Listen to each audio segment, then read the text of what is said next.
What's up, nerds and nerdettes and wee little nerdlings all? It's your buddy Big Johnny G for Two Gun Pixie presents Legendary Gaming. Welcome to Tabletop Takeout Tuesday. We do this every Tuesday. In fact, we drop a video every day of the week, some days multiple videos. Why? Because we love this. I love this. Two Gun Pixie is having a lot of fun making videos about board games and RPGs and talking about it. And we do this all without backers, patrons, sponsors. We do this for fun. And if that's something you dig, then come on, throw us a subscribe, because that's how we thrive. Now, today I want to talk about a game that I came across by accident and I decided to pick it up. And I'm pretty glad I did. Why don't you join me down the table and I'll tell you what it is that I liked about Micro Medusa.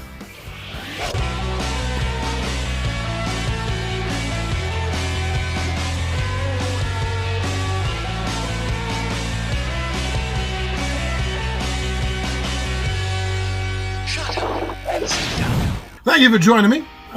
So Micro Medusa.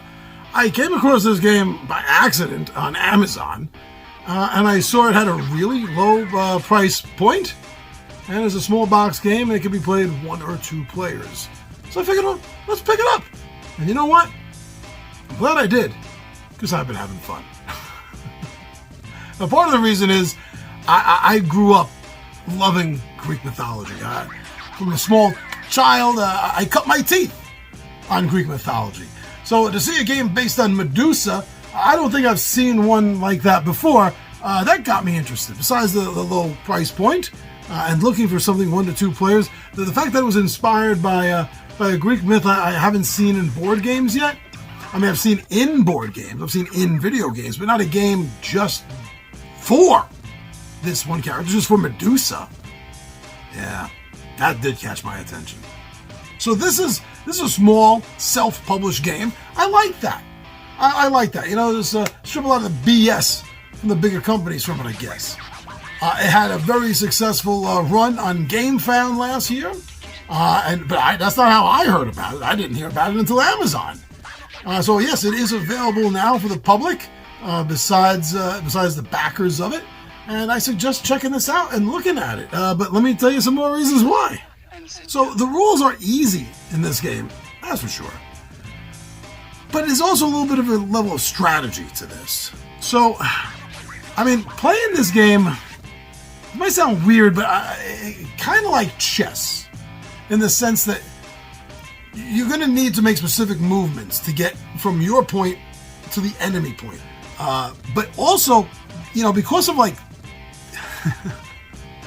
it's also a little bit like tic-tac-toe and Connect 4, in the sense, like, because you are trying to get that line, that unbroken line, whether straight or not. You know, like in when you play games with resource management and area control, how you have a plan to be in a certain area so you can get that effect, but then some other player takes it.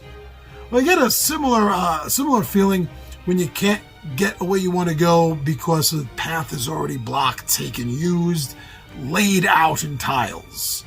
And that's what I mean. That definitely gets annoying. That gives the strategy of this game a little bit of a boost. Sometimes I feel like I'm banging my head against a wall, and the tile laying won't always help. It's the only way you can get there. But no, it doesn't always help you out because of the other person. But that bit of tension, see, I look for that in games, because that does give the game an extra little bit of a level. And I don't think it brings attention too far. This is a winnable game. But then again, you know, like tic-tac-toe, Connect 4, chess, checkers, the winnability of this game really depends on you, the player, versus who the other player is. But for such a small, inexpensive game, it's been hitting all the marks for us. Now, also, if you're looking for a small game to bring around easily, it's a tuck box with some cards in it.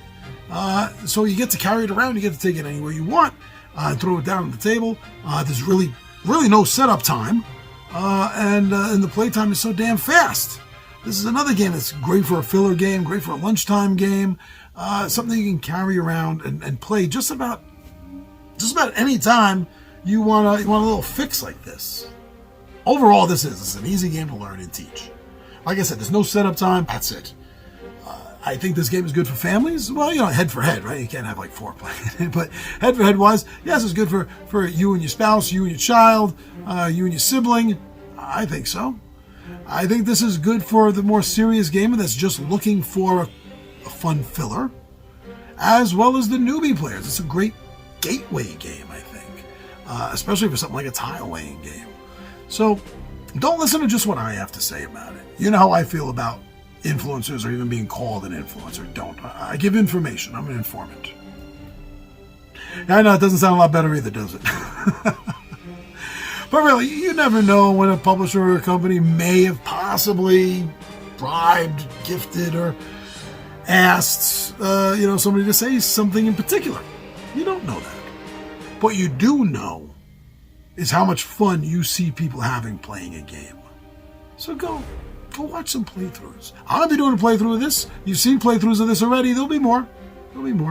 And whenever you see a playthrough, that's going to give you a much better idea whether you and your buddies, your gaming pals, are going to enjoy a particular game. A lot better than just some floating head tell you stuff. So go get some more information on Micro Medusa.